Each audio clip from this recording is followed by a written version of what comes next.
Thank you so much for having me at the event today. Could you, for people that don't know you, haven't seen you around, explain your role at Zendesk and a little bit about the company itself? Sure. My name is Vishnu Parimi. I lead product for all employee service within Zendesk. Now, Zendesk, as you know, is a company that is focused on service, and we have two business lines, which is one is customer support, and then there is a new growth vertical, which we call as employee support. And we got into this more seriously over the last couple of years because customers pushed us to get into this more organically. And we said, we should start building something very specific to them because customers are asking us to do so. Yeah.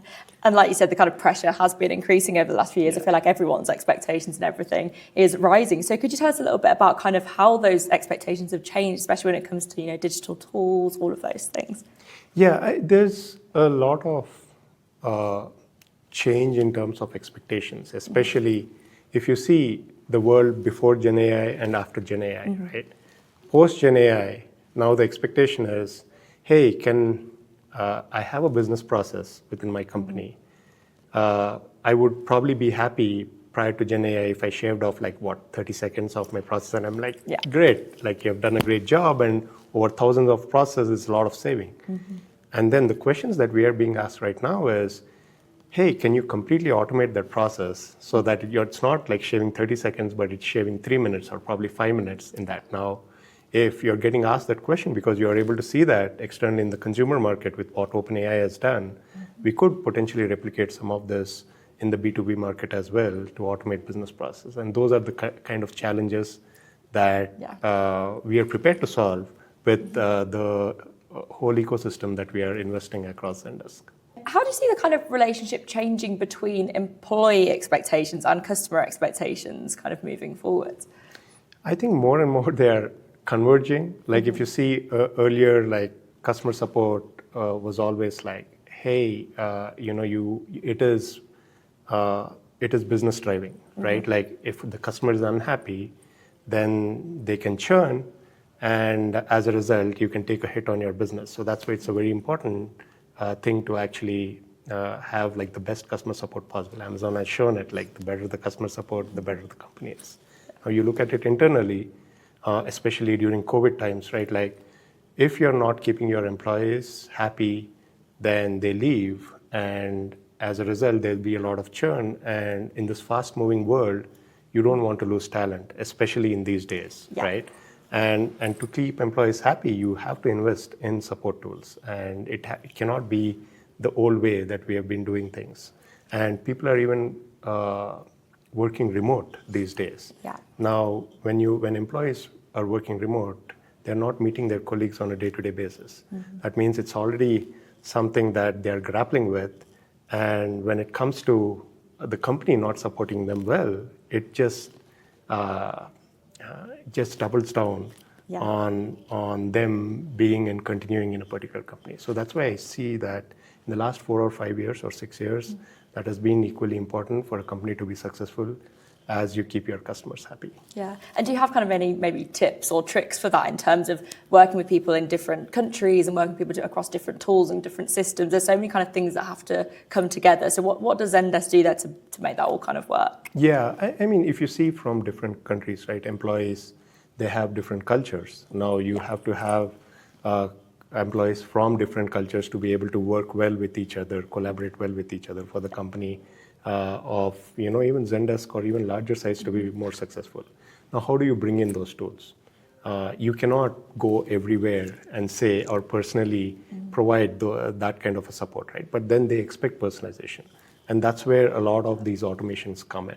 But then you're not building blanket automations, right? Like, for example, if an employee is asking about, let's say, I have to go on a paternity leave or a maternity leave. Now, every country has its own policy. Now, if you're deploying an automated tool like an AI agent to be able to answer their questions, then that agent should be intelligent. It has to be sensitive to the culture. That means it has to understand the policy of a particular country Never thought to about be it able like to that. Yeah. to be able to address your question properly, right? And to do that, then you're really looking at, how do we customize those agents? How do we make sure that they understand those policies well, they operate in their own guardrails, and you have to build these into the product to be able to serve employees in a way that they feel that they are heard. Yeah. And could you talk to me a little about what kind of AI and automation has looked like maybe in the past year and where you kind of see it going with everything that we've just spoken about in the next couple of years? Yeah, I see automation going more from like, hey, I'm getting these incremental gains to, completely automating some of the process. And it can start small. It can start like, hey, what are the low-hanging fruits that are, highly repetitive? Like the ones that I talked about, like, hey, how can I read a policy to actually help employees address their questions right out of the bat? Yeah. Right? There's a lot of opportunity to automate there, and it's not just telling them, hey, you go, this policy says you have to do these 3 steps. Why not do those 3 steps and then completely solve their request?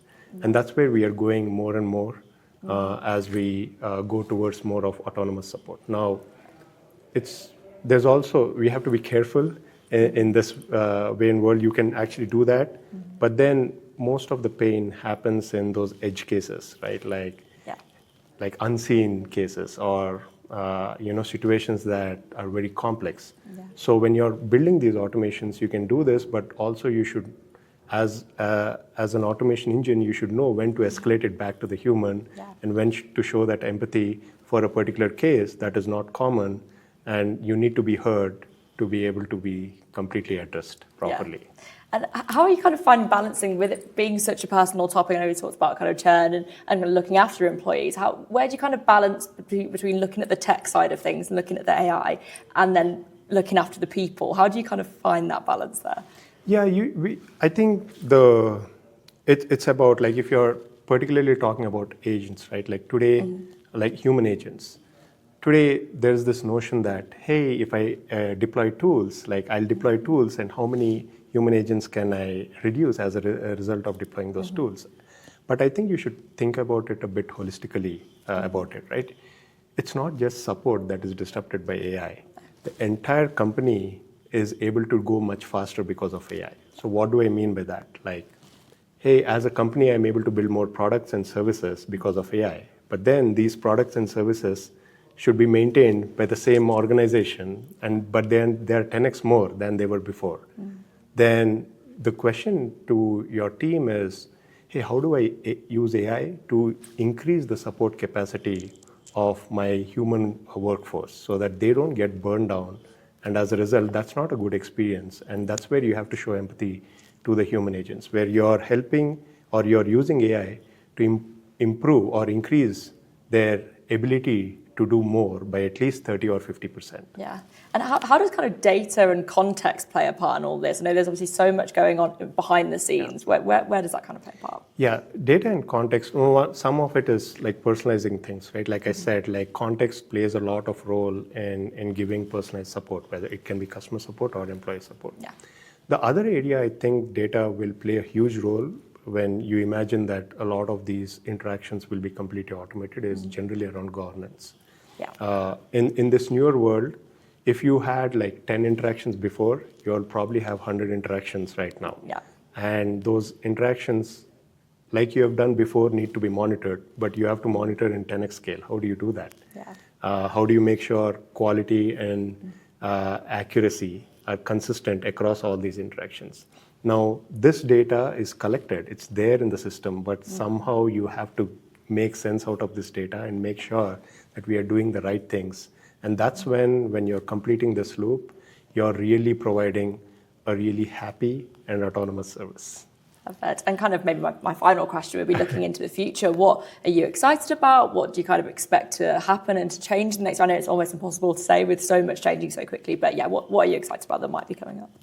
I'm really excited about generally the opportunity that's lying ahead. Like, what can we do more with the tools that we have today, and how can we change the behavior of service completely today the notion is, hey, if it is an automated service, I don't want to speak to an AI agent because they don't understand my issue. And that's how it was probably like 2-3 years ago. Like Yeah. I always call when my flight booking gets screwed up. Yeah. And I'm like, okay, customer service, despite the bot pinging me. But tomorrow I think, and I believe there will be a world where you cannot differentiate whether you're speaking with an AI agent or a human agent. And probably you'll get more service, better service, because previously if there was, you can only have so many amount of human agents, and you're probably waiting on the line, you're 50th on the line, you're waiting 48 hours to get your service. Yeah. But I'm seeing a future where, when things go wrong, when you have hundreds of escalations, you are still given the best service in seconds and not in hours. Yeah. Well, I'm excited to see everything that happens, Yeah. and I'm excited to see what happens with Zendesk as well. So thank you again so much for your time and for having me at the event today. Yeah. Thank you for hosting me for this.